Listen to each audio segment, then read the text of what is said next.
An inpatient facility.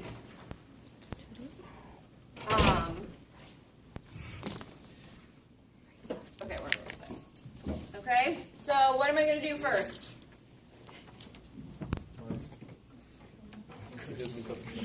No, I'm going to read the chart.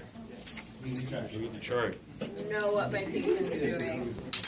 My patient, for the MD, is toe touch weight bearing. Which means they can put the toe on the ground, but they can't put any weight on it. Okay, so they've had a left total hip, and they are toe touch weight bearing. Okay, read the chart. I know my weight bearing precautions. What do I do next?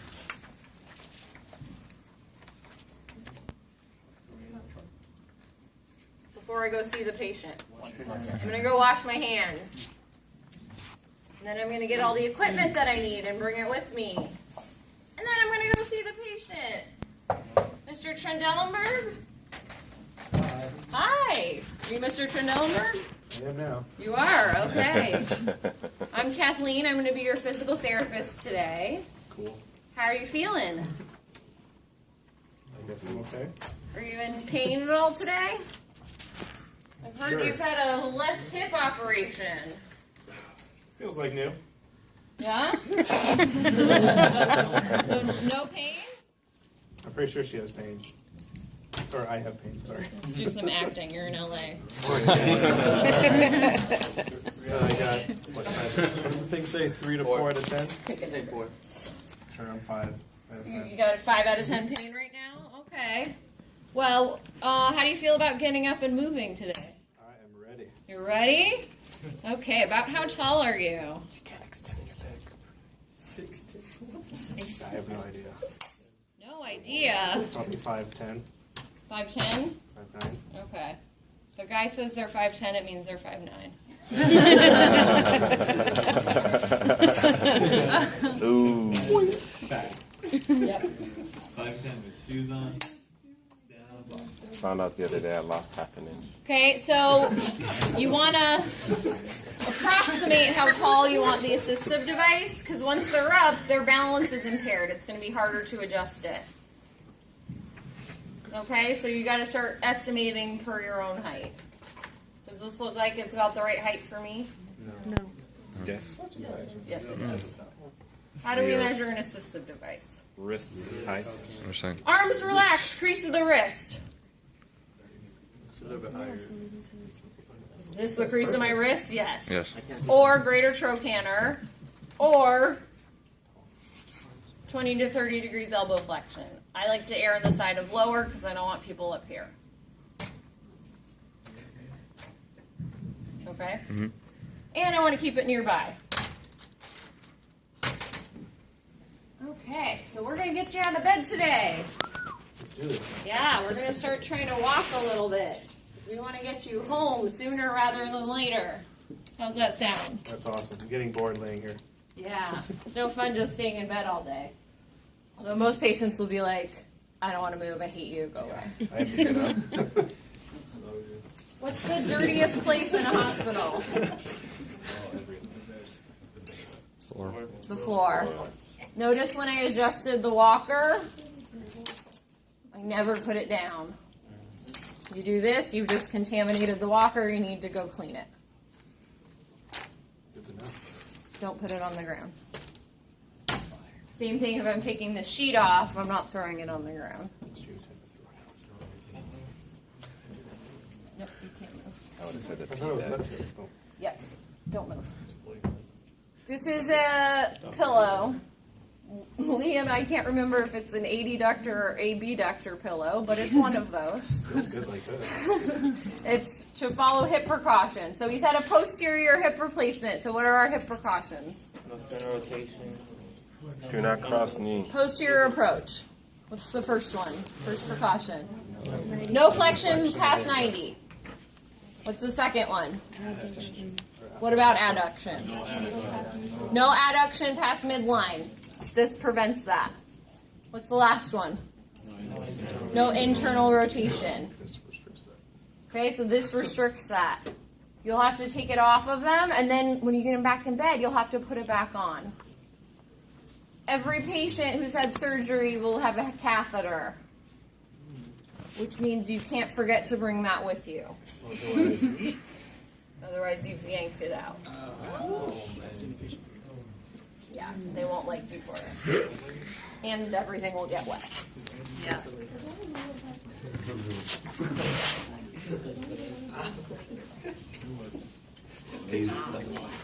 Okay, so you just relax. I'm going to get rid of this pillow. Really uncomfortable.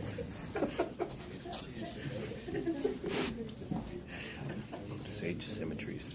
Okay, so I've read in the chart that my patient is mod assist, which means I need this on them before they sit up. So notice how I've placed it.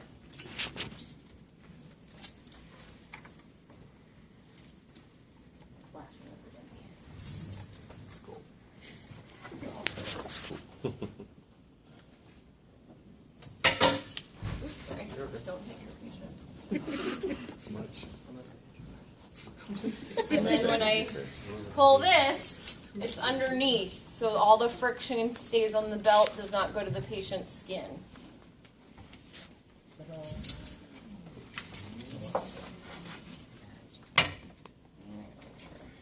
Down, nice there.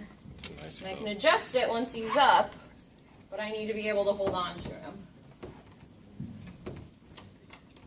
Okay, now we have the tricky part of getting out of bed without breaking precautions. Okay?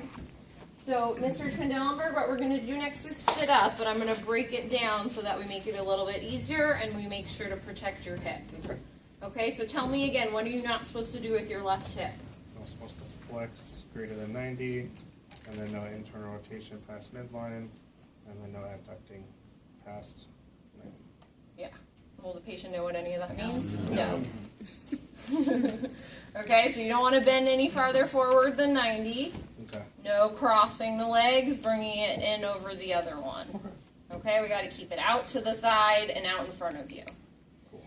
So first what I'd like you to do is bend this knee. So I'm here to assist, but I'm getting him to maximally participate. Okay, so we're going to sit up.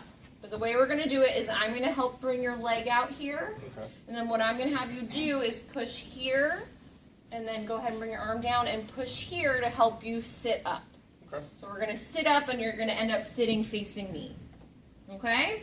Let's do it. Okay, so bring both of those arms down. You want to use both of your arms to help you. I'm going to bring this leg out. You okay? Mm-hmm. Okay, go ahead and try to sit up now. There you go. Good. Now put your hands out behind you and lean back. Good. How are you feeling? You good? Any dizziness? No? No. Should I be? Yeah, start to pass out. Oh. That's why I'm holding on to him. Okay, so keep that leg out there. Still doing okay? Yep. Okay, I want you to scoot towards me just a little bit. There we go, and I can assist him with that as well. Okay, still feeling all right? Yep. Okay, I'm going to come around to your other side. How are you doing? Good. Or should I Okay. pass out? I'll just ask. You could try. Yeah, you would have me already. No, he's not going anywhere. No, I'm chilling. And look, oh, this is right here within my reach. So go ahead and bring it, let your toe just gently touch the ground. There you go. Okay. Can't forget to bring this. Oh yeah, that's gonna hurt. Okay, so I just brought it with me. Okay, so I actually want you to put your hands back here. Okay, so I'm going to explain what we're going to do in order to stand up and then go for a walk. Okay, so the MD has said that you are toe touch weight bearing. Okay. Do you remember what that means? Absolutely not. No. Okay, so it means you can put, yeah, that's what they'll say. You can put your toe on the ground, but we actually don't want to put any weight on it. Okay. We want to put all your weight on this that leg. leg. So this is the leg that's going to hold you up. Okay. Okay, this one's just going to be lightly tapping the ground. Okay, and you're always going to keep it out in front of you slightly. Okay. Okay? So when I say so, I'm going to have you push off with your hands and push off here. Go ahead and stand up and then hold on to the walker here. Okay? Let's do this. And let's go. Go ahead. There you go. Now start to pass out. It's not going anywhere. Nope. Buckle your knee. Not going anywhere. Sitting on my leg. Do you have to be worried about kneeing him in the butt? No. Are you worried about kneeing them in the butt or them falling down and hurting themselves? Knee in the butt is not that bad compared to falling on the ground. Okay? So now we're up, and he's free floating back here. So now we would A little drafty back tie there. it. Sometimes you put on another gown backwards. Sometimes they have a robe and you can put that on. Patient won't care, but if you're going to take them out of the room, gotta cover them up a little. Yeah. Yeah, sitting would be better. Okay, so now we're gonna walk. How are you feeling? Still okay? Let's do this. Okay, so what I want you to do is push the walker forward just a little bit. Good, now step your left foot out. Good, I want you to lean into the walker and bring your right leg forward. There you go. Walker forward just a little bit. Good, make sure it's just your toe touching. There you go. Lean on the walker and bring your other leg forward. Excellent. Walker forward. The catheter fell out. Pee everywhere. Sweet. The tape failed. That didn't code yellow. Why do I feel wet and yellow? Okay, so now he's going to start losing his balance towards the left. Oh no, what do I need to do? Brace him. Bring him over to his actual weight-bearing side. Lay him down in the puddle. It's kind of everywhere now, so there's no way to get around it. Yeah, let him mop it up. Okay, so if someone has weight-bearing restrictions on one side, I want to be on the opposite side. So if they're starting to lose their balance, I pull them to that side. Okay, if someone is a mod or max assist, I want them towards me to assist them, and I want them to be on their more reliable leg. So if there's any weight-bearing restrictions or they're a high level of assist, you want to be on their unaffected side. If I was getting more towards min-assist contact guard and he had no weight-bearing restrictions, maybe I want to be over here to facilitate some weight shift onto that leg. Okay, so there's no real hard, fast rule of what side you stand on. Well, what are you trying to accomplish? Safety, unaffected side. Maximum function, affected side. Everyone got it? Okay. So you're going to get a gait belt. If you don't have one, we're using Mo belt.